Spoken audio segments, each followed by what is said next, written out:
ከጥቂት ሳምንታት በፊት በአማራ ክልል የሚንቀሳቀሰው የአማራ ፋኖ ብሔራዊ ንቅናቄ አፋብን ሰባተኛው ሀገር አቀፍ ምርጫ በአማራ ክልል እንዲካሄድ አልፈቅድም ሲል አነጋጋሪ አቋም ማውጣቱ ይታወሳል። ከሰሞኑ እንደተሰማው ከሆነ በኦሮሚያ ክልል የሚንቀሳቀሰውና በሽብርተኝነት የተፈረጀው የኦሮሞ ነጻነት ሰራዊት ወይም ኦነግ ሸኔ በመጪው ምርጫ ላይ ፋኖ የሰነዘረውን ትችት ተቀላቅሏል። ምርጫውን ባዶ ስነ ስርዓት ሲል ተችቶታል። የአማራ ፋኖ ብሔራዊ ንቅናቄ በምርጫ ተሳትፎ ለማስጠንቀቂያ ከሰጠ ከአንድ ሳምንት በኋላ የኦሮሞ ነጻነት ግንባር ወይም ኦነግ ሸኔ መጪውን ሀገር አቀፍ ምርጫ ተአማኒነት የሌለው ሲል ውድቅ አድርጎታል። ቡድኑ አብዛኛው ሀገሪቱ ክፍል ትርጉም ያለው ምርጫ ለማካሄድ የማይቻልበት ደረጃ ላይ ይገኛል ሲል ስለመናገሩ የአዲስ ስታንዳርድ ዘገባ ያሳያል። መንግስት በህዝብ ተወካዮች ምክር ቤት በሽብርተኝነት የፈረጀው ኦነግ ሸኔ ወይም የኦሮሞ ነጻነት ሰራዊት ከትላንት በስቲያ ባወጣው መግለጫ ለውጭው ዓለም ፍጆታ ተብሎ የሚዘጋጅ ትዕይንት ሆኗል ያለ ሲሆን ከሀገሪቱ 70% በላይ የሚሆኑ አካባቢ ተአማኒነት ላለው ድምፅ አሰጣጥ ምቹ አይደለም ሲል ሞግቷል ያለው የአዲስ ስታንዳርድ ዘገባ።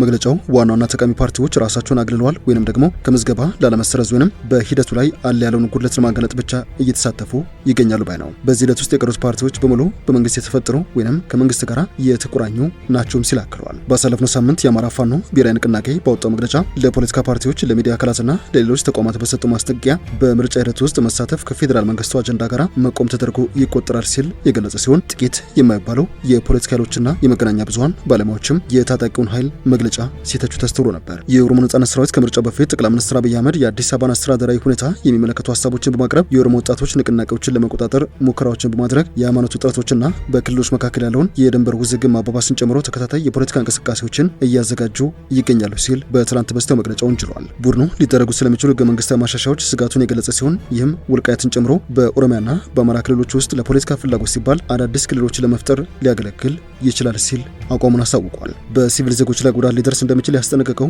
ኦነግ ሸኔ ወይም የኦሮሞ ነጻነት ሰራዊት ዓለም አቀፍ ሀገሮች በሲቪል ህዝብ ላይ የሚደርሰውን ጥቃት ለመከላከል ጫና እንዲያደርጉ ጥሪ አቅርበዋል። የኢትዮጵያ መንግስት ለእነዚህ ክሶች እስካሁን የሰጠው ምላሽ የለም።